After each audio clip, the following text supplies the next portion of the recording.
welcome back to Right Now, an author's platform. I am Dr. Pamela Hinkle, and I'm so excited to have you back again as we continue celebrating the women of power ignited to serve.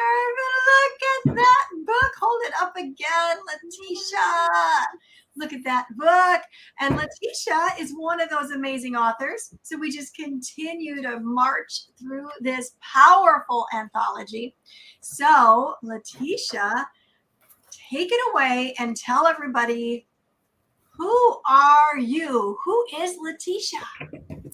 Hi, I am Latisha Shearer, Prophetess Shearer. I am a veteran, United States veteran, and believe it or not, in the military, I was a heavy construction mechanic. So I was working on graders and dozers, and I just messed myself up from using my hubby check engine light come on because I fixed my own vehicle while he's deployed, because I am married to a who's currently serving, but he is also deployed.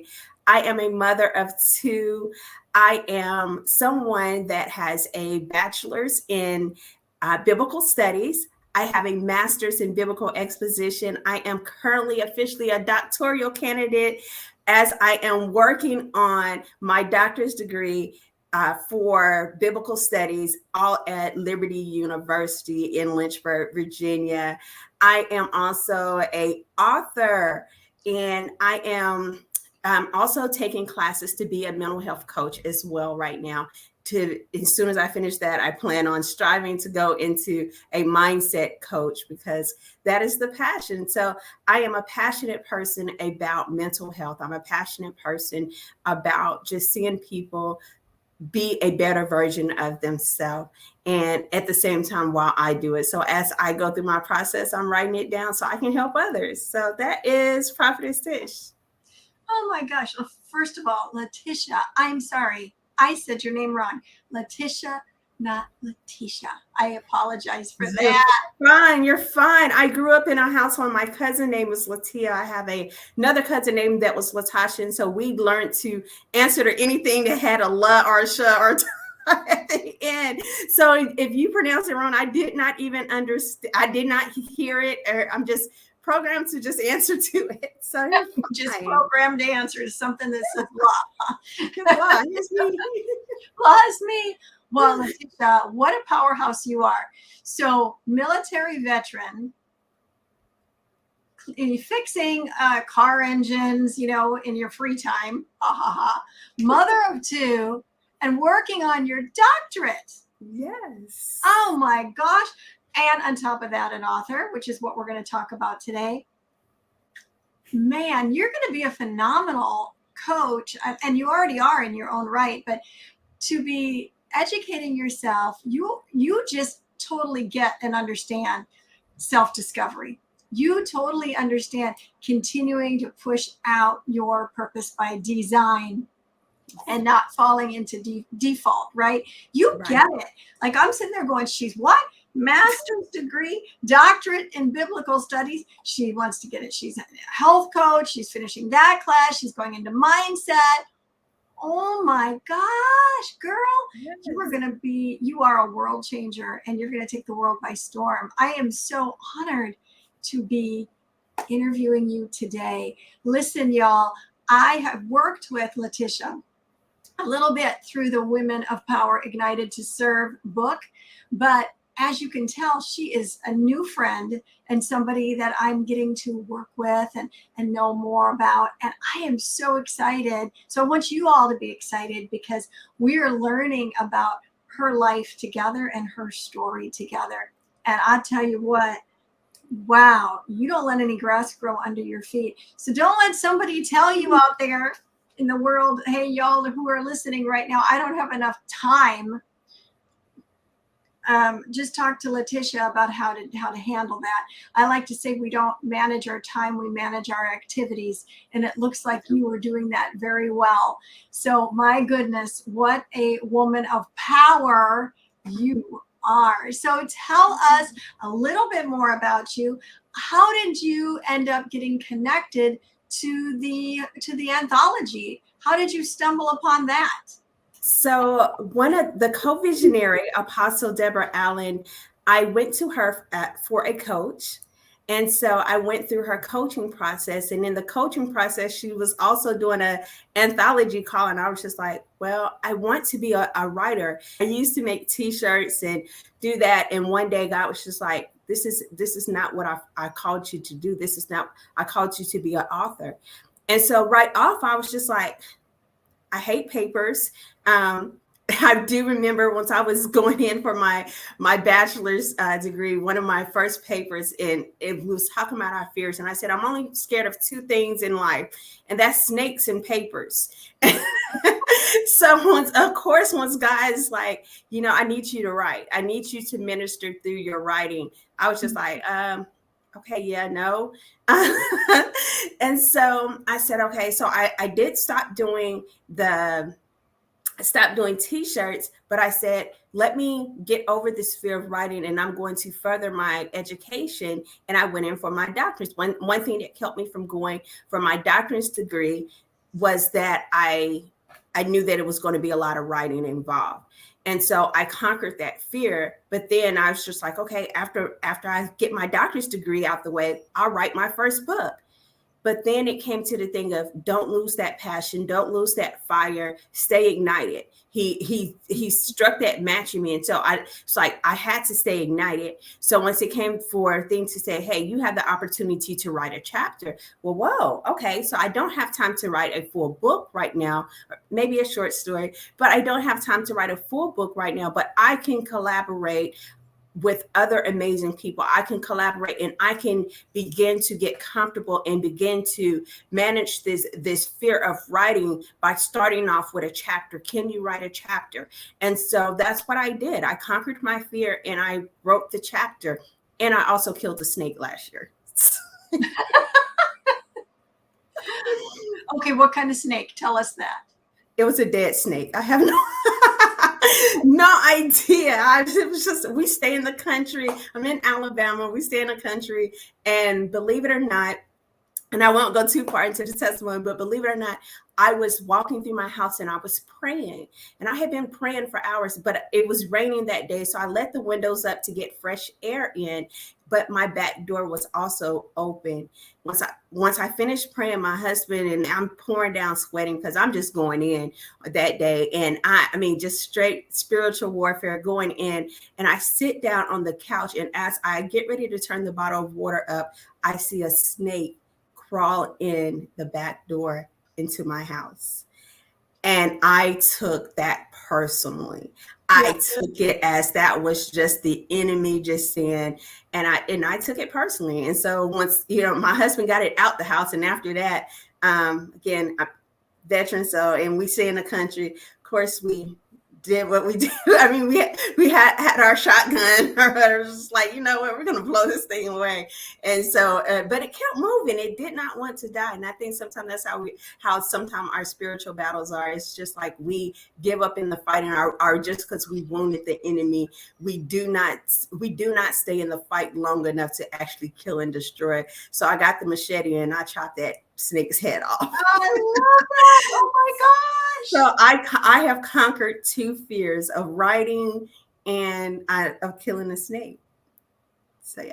I love that. I wrote that down. Don't just wound the enemy, kill him.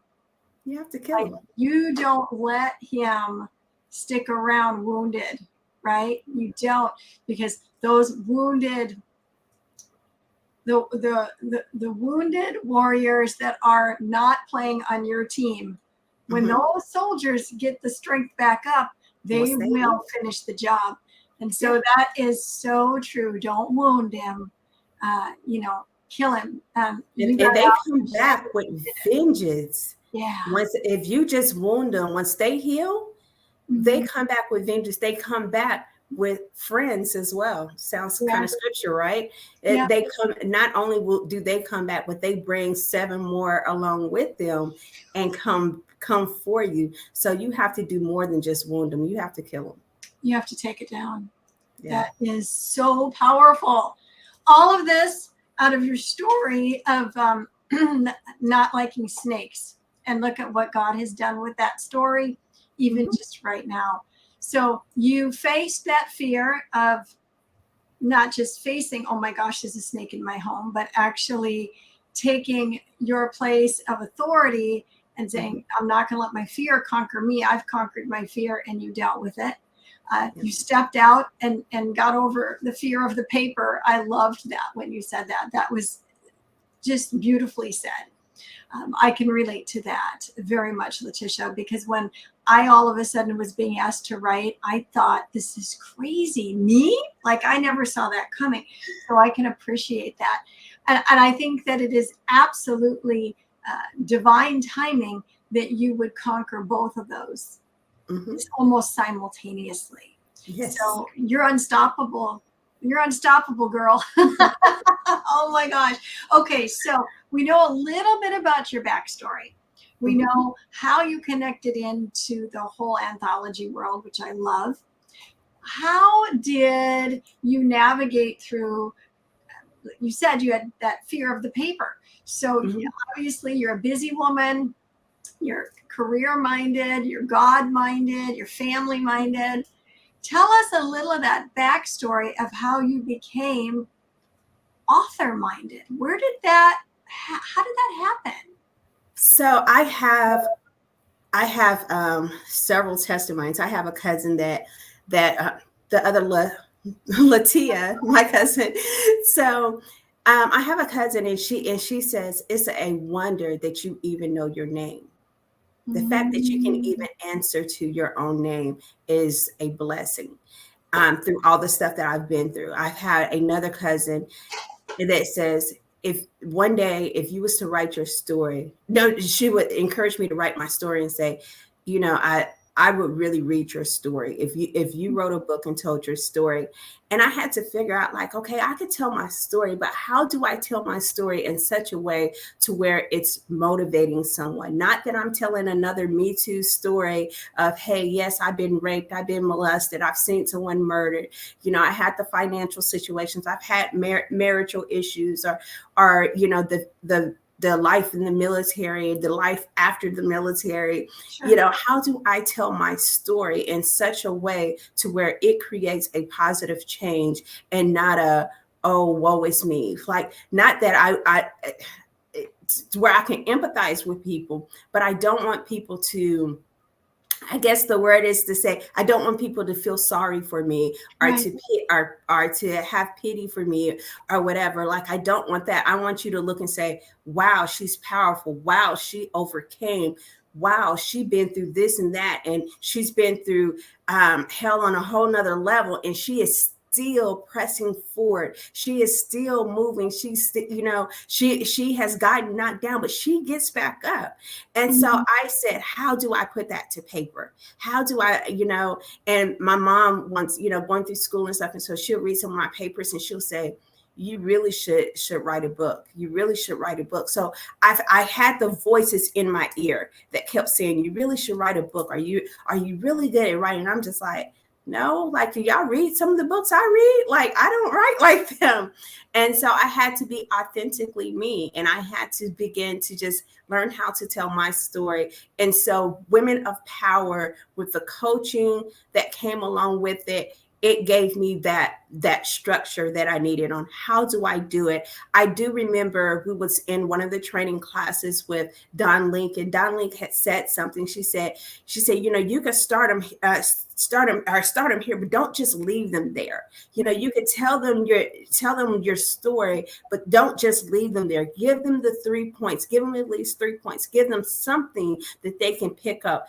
And so I took it as a mechanic. It's like, what tools are I'm going to give you in your toolbox that you can use? What tools can I give you from my story that you can put in your toolbox and you can use later, or you can use immediately, or that you can, you know, that you can hold on to? And so that's what it was, just a shift in the mind to say, yes, I do have a story. Yes, I do have a testimony, but how do I do it in such a way to be an impact, to create change? How do I do it just to say that? And so I'm learning to tell my story and my testimony differently. That is really powerful. And that you gathered all that in the very beginning, that it wasn't just to tell like the depths of everything, but for people to understand that you can relate to them and they could relate to you. And because they can relate to you, right, then they're going to listen to you. Exactly. Yeah. Exactly. Like we serve a relational God. And I think sometimes once some of us, we go into ministry, we forget to relate to the ones that we're talking to. We forget to be full transparent and say, hey, I used to use drugs. Hey, I did have a problem with alcohol. I did have a problem with sex or adultery. We forget to be fully transparent and relate to the ones that we are trying to save.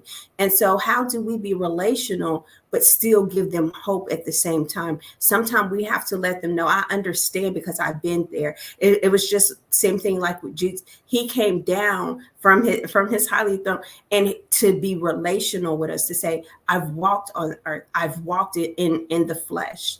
I was still God at the same time, but I was also in the flesh. He related to us. He showed us how he was able to relate to us.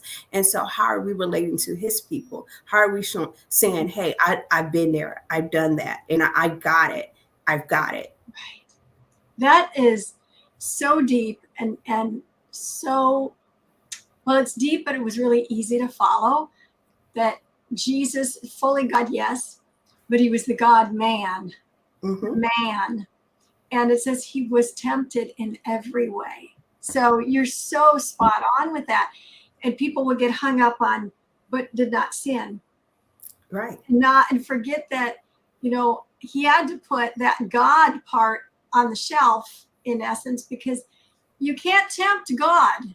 Right. So if he was tempted in every way, come on, he was tempted, and he knows the pains and the temptations that you and I go through. And through his relationship with his Father, come on, the renewing of his mind, all that, right? He was able to have the victory over life's storms, over all of life's storms. And exactly. so I think a lot of times we get stuck and just say, well, he didn't sin because he was God. No, wait a minute. He was tempted. He was tempted. Just and, like and, you and me. and it's funny because just like that, we are tempted as well. And some temptations no longer about it's some things that used to tempt us, it doesn't tempt us anymore. Some things that tempted me at the age of 12 does not tempt me at the age of 40. What tempted me at the age of 20 does not tempt me at the age of 40. Or how I like to say with relationships and marriages, the same thing that excited me and wowed me in my marriage at 20 and 21 is not the same thing that's going to do it for me at 40. It's going to have to be a little bit more relational. It's going to have to be a little bit more deeper. And so with that, as we grow, as we put away that childlike mindset, as we put away our childish thinking, and we mature and we grow into that spiritual maturity, the same thing that tempt me at 12 to go and eat a whole bag of gummy bears, it doesn't tempt me at the age of 40, because now I understand I'll get cavities. Now I understand that, I eat it and it's not going to be good. And now it doesn't even taste good. It doesn't taste as good to me before. So as we grow in our spiritual maturity, it's certain things that does not tempt us. And so yes, God was tempted, but he had a level of spiritual maturity that we are all thriving in trying our best to get to. It was just like Paul. And the way I look at it, and I tell people, I said, Paul wrote majority of the New Testament. And if Paul said that he was still thriving, and he was still trying to obtain and trying to reach the high calling, what makes you think that you're going to do it overnight, that you're going to do it? It's a continuous thing. Until you close your eyes, until you take your last breath, you're going to have to continue to thrive. You're going to have to continue to try to get to that level to where the things that used to tempt you does not tempt you anymore, because you will find yourself doing the things that you don't want to do. You will find yourself saying what you don't want to say, knowing that, hey, I should have responded different. I should have acted different. I should have not went. And I I knew better, but I went anyway. And so we find that sin nature in us that we're constantly battling with. Like you had Jacob in Israel, and sometimes you hear after his name was changed to Israel. I'm so sorry. Sometimes after his name was changed to Israel, you would still hear God referring to him as Jacob. Sometime in the same exact chapter, in the same sentence, same verse, you would hear it still being Jacob and Israel, because we still battle with that. Oh, we still battle with who we were sometimes. And we have to say, okay, let me remember whose I am and who I am. Oh my gosh. Bring it home. Preach it, girl. That is so true. We can't just carry the dead corpse around with us, just drag it behind the old man. That's what that's symbolizing. When I said that, you're like, dead corpse? Why is she saying that? I'm saying that, everybody, because we drag around our past that we are redeemed out of and from, and we drag it with us. And God is like, why are you dragging that dead old thing with you? Let it go. And I think that that's brilliant how you brought in the Jacob and the Israel, because it's either we are going to be seeing ourselves as God sees us, or we're going to be limited by our limited imaginations. And one's going to take us forward like a rocket ship, and the other one is going to be anchored. They're going to be anchors. It's going to keep us stagnant or pull us down. So that is so powerful. Wow, I love this. This is so much fun.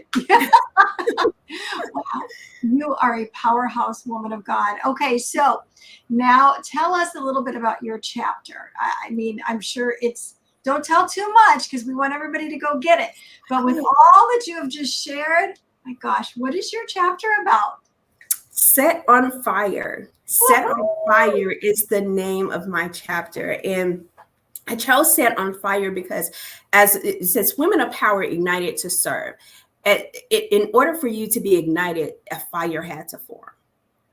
And I talked about the combustion chamber of the fire combustion triangle, which consists of heat, fuel, and oxygen. And I don't go in depth in my details, but I do become relational. I do say, hey, I understand, because I do have the story too, but I try to bring up, hey, how is it that after you've been set on fire, and how do you use it? How do you use the heat? How do you use the fuel? And how do you use the oxygen? What was the thing that caused the temperature in you to rise, that caused the temperature in you to increase? And so I talked about that. Like, what is it that actually got the fire started to ignite you?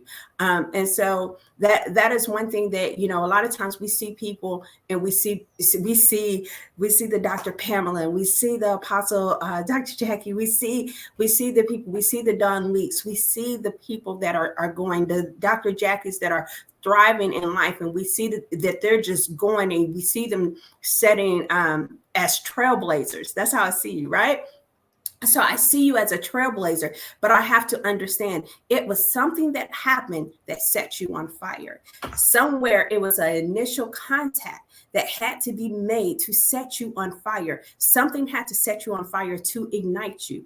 And what was your heat? What was your fuel? What was your oxygen? And it kind of goes back to how you say, if we stay stuck and we hold on to the dead things, now we become stagnant and we're not able to work and be the trailblazers as well. And so what was the thing that set me on fire?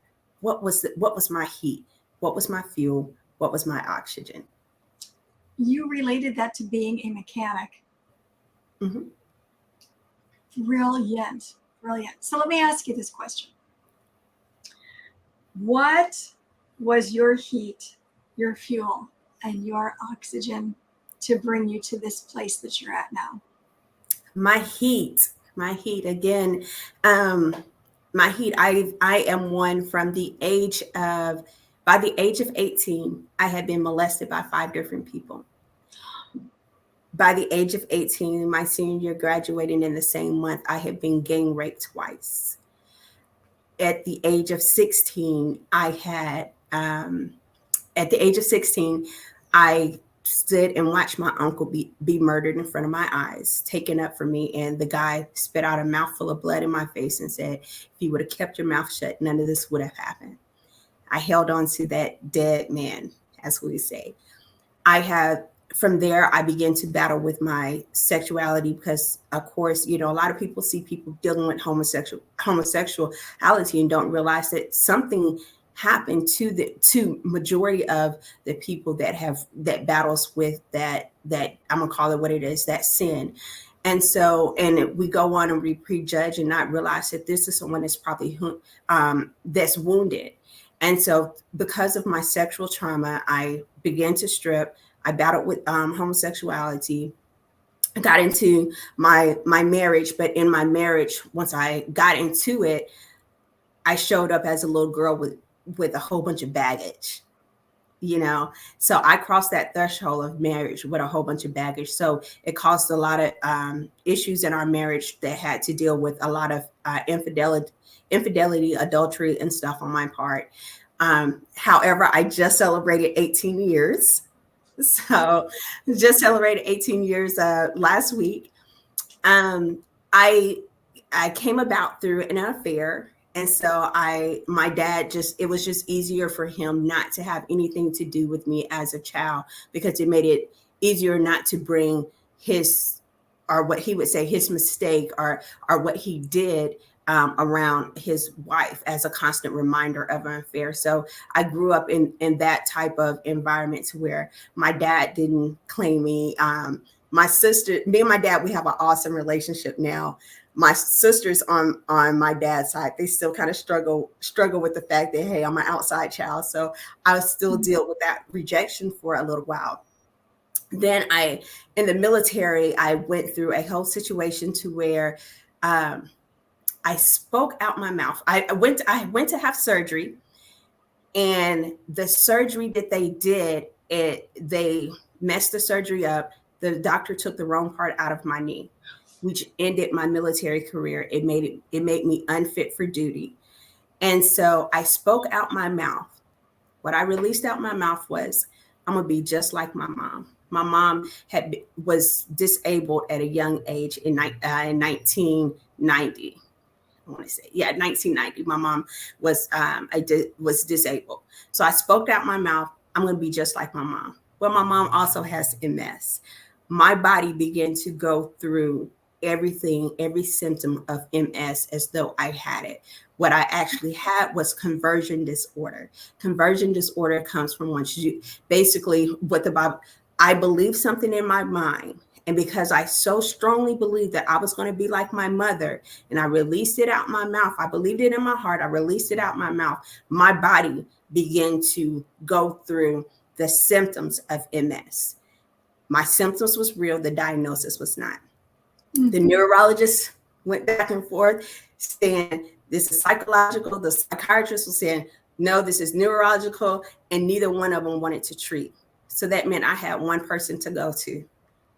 And I began to call on the name of God. I would sit there and I would read my Bible. That is what began to ignite me. And so that at this point, it's just sparks. It's just sparks. One day I got tired of being in so much pain. I got so tired of it.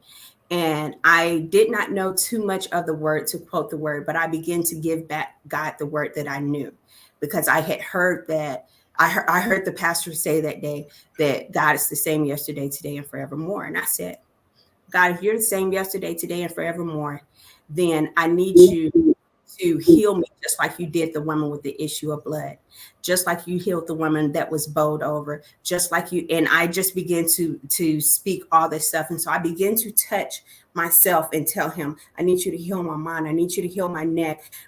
Because I had a lot of different things going on for his pain. Instantly, I got a miraculous healing. That was just like, whoa, wait a minute. Who's this God that I really serve? And it ignited me. But I still, only thing that I had helped out of everything was depression. And I battled with depression up and down. I battled with depression. And so with the depression, I finally got healed from that at April of last year. Is once I finally got free and finally defeated and destroyed and killed the demon of depression and anxiety. But so that's my fuel. That's my, and once that happened, it was just like, oh, oxygen, this got to spread, because now I'm free. Now I have this passion of, hey, well, I got to go back and help other people get free of depression. I got to help other people get free out of anxiety. And so that's kind of what really ignited me. But I had a nervous breakdown at the last year, because we did battle a little bit with homelessness for a moment, and for about 3 months. And that it almost took me out, to where the VA was like, oh, you need to self-admit.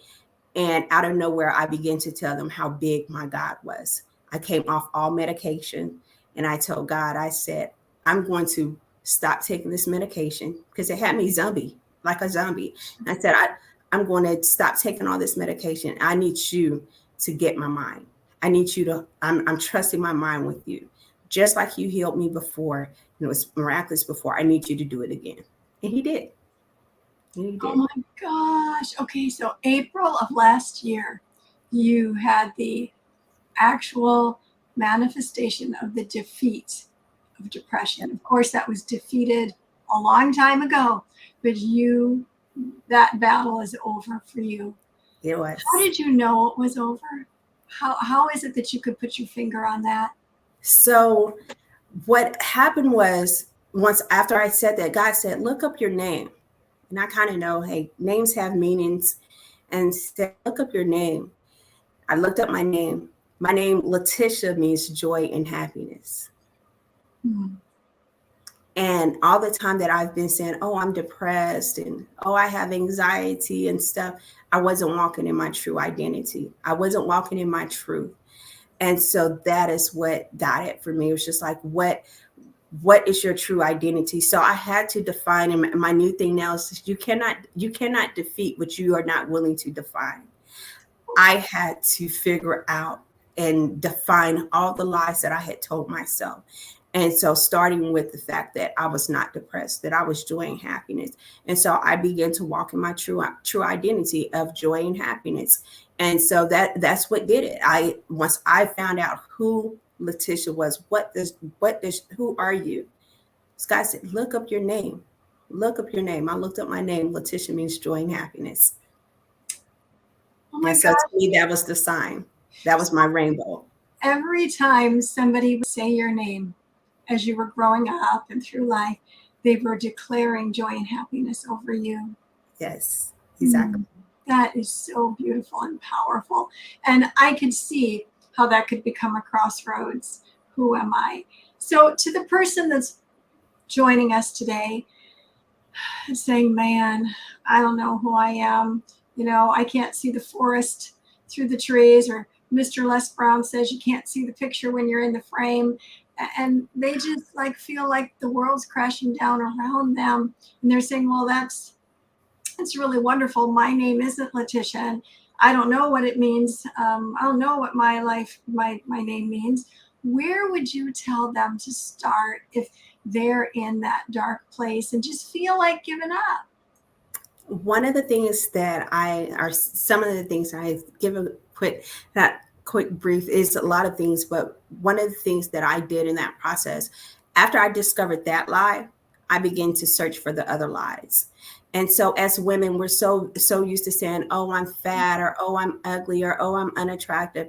I began to search for all the lies, and I made a list. And on that list, I put everything that I could think of. So down to even that I'm fat, that I'm not worthy, that I'm not good enough, that I feel rejected. Even if some of the stuff that I put on there, if it was negative, even if I felt like it was still true once I wrote it, I still wrote it.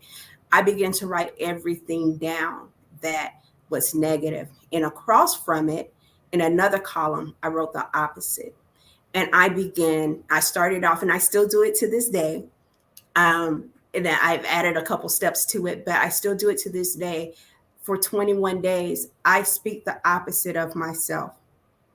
I speak the opposite every day. 21 days. After 21 days, I'll get me a new list. So I might do it a little bit longer than 21 days this time, but I continue to speak over myself, because I feel like if I was powerful enough to speak MS over my body and my mind began to manifest MS, then I'm powerful enough to speak goodness and greatness and power and strength, humility, compassion, love. I'm powerful enough to speak these other things over myself, and it will manifest. Even once it comes down to weight loss, a lot of people, they go through trying to lose weight where I am now, but now I realize it's a mindset part of it too. So how do I get from behind that mindset? And so I begin to write all that stuff down, and I begin to tell myself that. So of course I do it at night before I go to bed. I do it first thing in the morning. But I also, is sometimes that, yes, life happens, things happen to me, and I still have to go back and remind myself, I am happiness, I am joy. Yes. Once I feel like crying, crying the tears of woe it's me, I have to remind myself who I am. Who did God say I am? And so sometimes I'll go through and I say, the God that says that I am, the God that says that I am says that I am fearfully and wonderfully made. Yes. And so I have to go back and I have to say, hey, devil, if you want to play, come on, we're gonna go all 12 rounds. We're gonna play four quarters. And I play all 4 quarters and make sure that that I don't stop at halftime. I don't stop once I see that I'm winning, that I continue to play all 4 quarters, that I continue to press forward. And so that is what I do. I speak, but the biggest thing is that you have to discover the lies and you have to speak the opposite. Our brains are more powerful than what we think.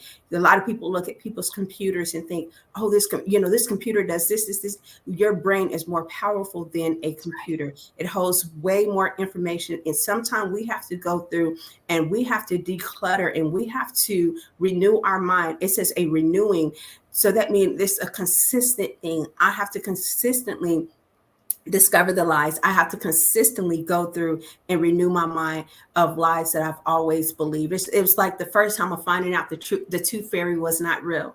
And I had to go ahead and say, wait a minute. And so now I had to understand this is new. And so and realizing something that my aunt says, she says, it's a fact that I'm feeling, but it does not make my feelings fat. And I had to realize that some of the things that I was feeling was not fat. That, oh, just because I text Dr. Pamela that she didn't return my text message, now I feel rejected. No, that's not fat.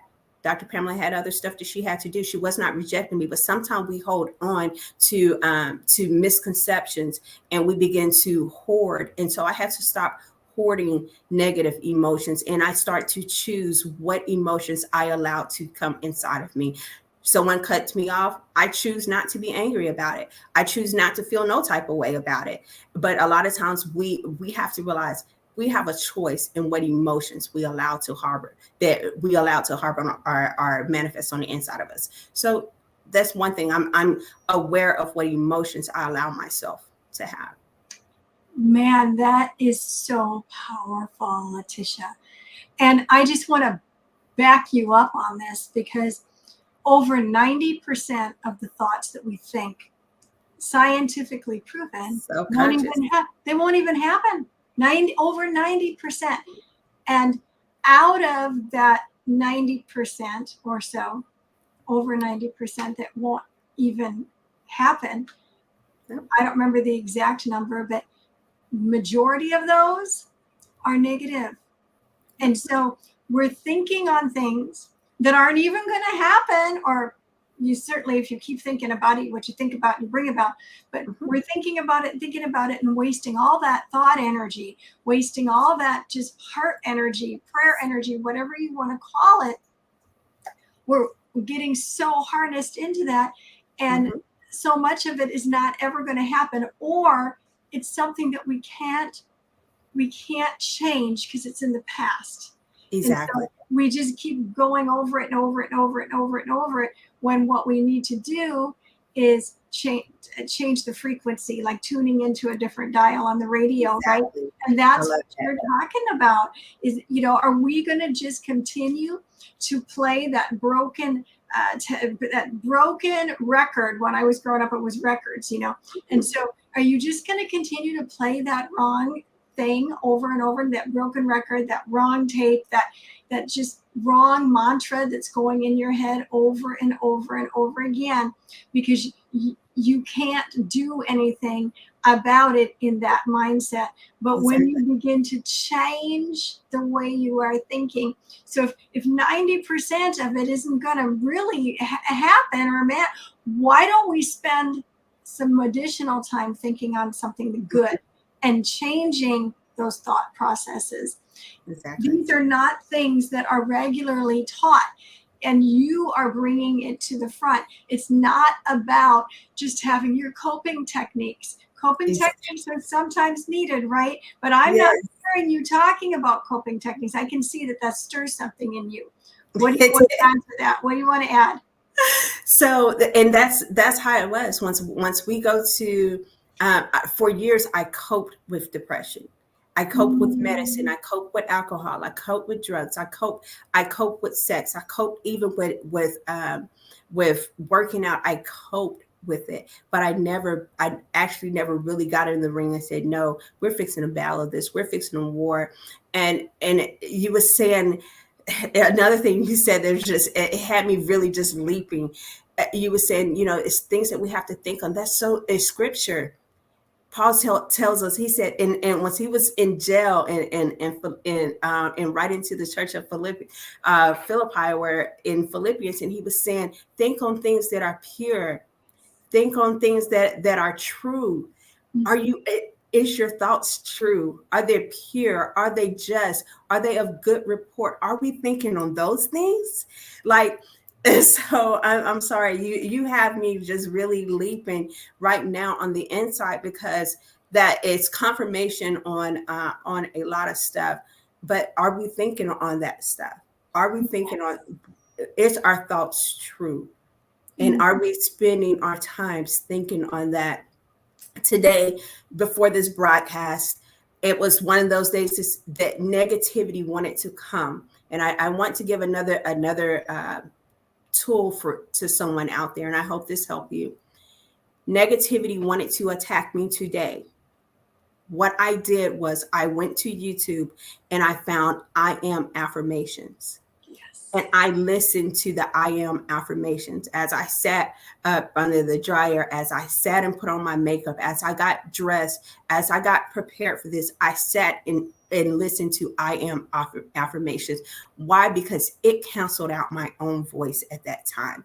It canceled out my own negative thoughts, because if I could not pull it up, I knew that it was a voice. And so I just put on, I actually wear hearing aids, but in my hearing aids work is Bluetooth. So, but for someone else, your AirPods or your headphones, and you put that on, you let that just ring in your ear. Let that actually meditate. And so once you come to most people that do the I guess the secular type of meditation, they're trying to empty their mind.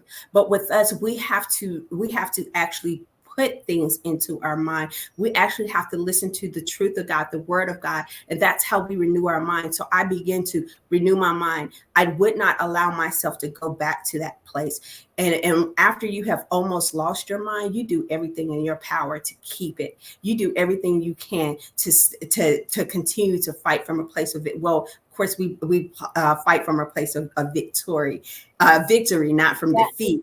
But I continue to say, no, this is not how this day is going to go. I'm going to sit in and I'm going to listen to I am affirmations, and the Bible I am affirmations. And these Bible affirmations begin to give me the word of God. It begin to apply the word of God into my mind. So I begin to renew my mind.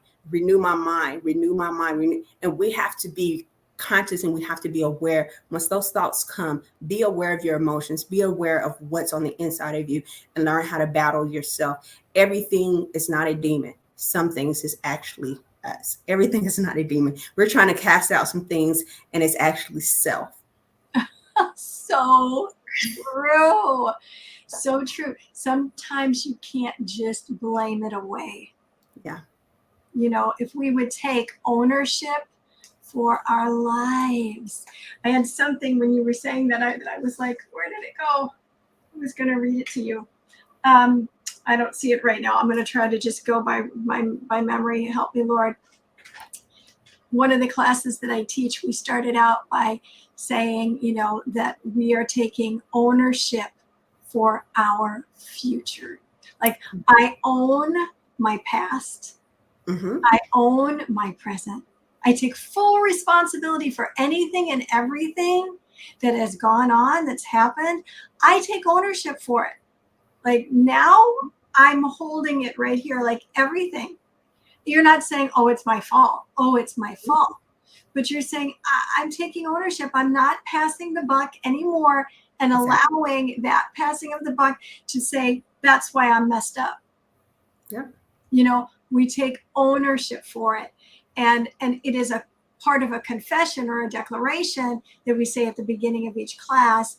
And it's and I'm sorry that I don't have it just at the ready so that I can read it to you, but it's very clear that we are speaking about, hey, if we are going to lead the field in our life and we are going to be the world changers that we're supposed to be, it has to start right here by owning our life. And then we can create, right?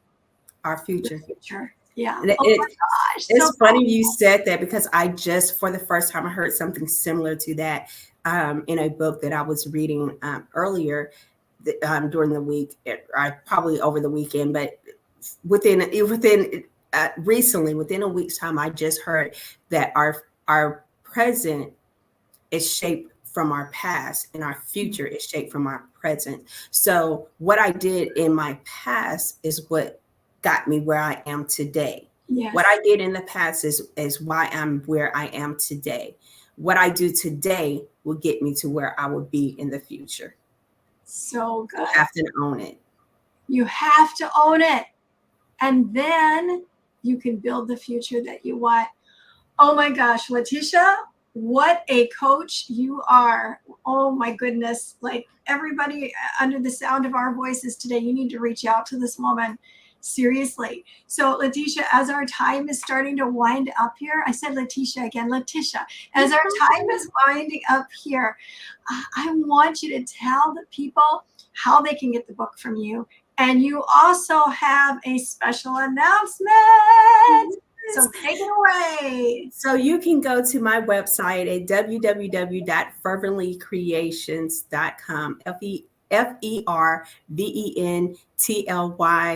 CREATIONS.com. And under shop, you will see the picture of the book, and you are able to get that. You will also in September be able to get the new book, which is Trapped Behind Enemy Lines in My Mind. And that is another anthology that I am doing with the co-visionary from Women of Power United to Serve, to where we are actually talking about this. We're talking about the mindset shift. What happened? What was that thought that took place that got you from being trapped behind enemy lines in your mind? Woo! Okay, so that comes out. When does that launch? September 6th is when that is launching. September 6th. So will you come back on Right Now at around that time? I sure will. I would love to. It'll be a continuation of this one. I would love to. Absolutely. And then you can be have been all in the book. Oh, I love it. Okay, that would be great. And her description, the website, all of her description, her website, and everything is in the description. So if you didn't catch it all, it's okay. You just need to read the description, everybody, and it'll be there. Any closing thoughts for us today, Latisha? Closing thoughts would be, take back the power that God has given you. Actually use what is in your hands. And sometimes what is in your hand is actually a pen, or whichever way you write. But your story did not just happen to you just because. It's for someone. It's for someone to be able to be changed, to be motivated, to be empowered. So if you have a story out there, if you have something that God has brought you through, learn how to tell your story in such a way that it empowers someone else. Use what is in your hand. Pick up the pen. I motivate you to write, whether it's your chapter or whether it is a book. Start somewhere and allow someone to be changed through what you went through. Woo! Amazing. Thank you so much, Latisha. You have so inspired me today. You've been just dropping just gold nugget bombs all over the place. You are an amazing testimony. You're not here just giving us a bunch of textbook talk. You're not just here speaking out of your wealth of knowledge, because you have a wealth of knowledge. You're not here just doing that. You are here speaking under inspiration and through experience. And because of that, you're helping change the world. Thank you for being my guest today. But beyond that, thank you for answering the call, your call. Thank you for answering your call. A lot of lives are being changed because you said yes. And thank you for being here. Thank you. All right. Thank you, everyone, for showing up today. I know you've been encouraged and strengthened. And so I would like to ask you to do us a favor. And here's the favor. Les Brown says, when he goes live, he says, like it and share it. So I'm asking you the same thing. Would you do that for Latisha today? Could you like it and share it? Let's take her message viral. Let's get it out there so that people know her story, that that's her story and she's sticking to it. That's the way that it is, and that she can help more people. We all know somebody right now that could use to hear this message. So you can share it to them in Messenger. You can share it to them on some other messaging app that you might have. There's so many. You can do the old trusty email. You can do so many things. You can post this to somebody's page. There's multiple ways to help us get this message out. Audio, on YouTube. Help Latisha take her message around the world. Her voice is her story, and her voice and her story, they matter, and they're going to change lives, and you can help her do that. If she just speaks, that's great, but it's the people that are hearing it and that are being changed that matters. That makes her story be empowering. So like it and share it today. And we thank you to the whole family who showed up to listen, and that you will continue to share her story and pay it forward for her. I want to thank you for showing up today and remind you that you are here on purpose with a purpose, by design and not by default. So go out there and be the salt and the light everywhere you go.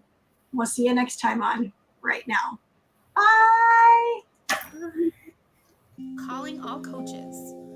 Join Dr. Pamela and doctoral candidate Deborah Allen in their new anthology, Coach Doctors, bringing their specialty to the table. They're signing authors right now. There are very few spots available. Get in contact with Dr. Pamela now through social media, or email her at hello@purposewithpamela.com for more information.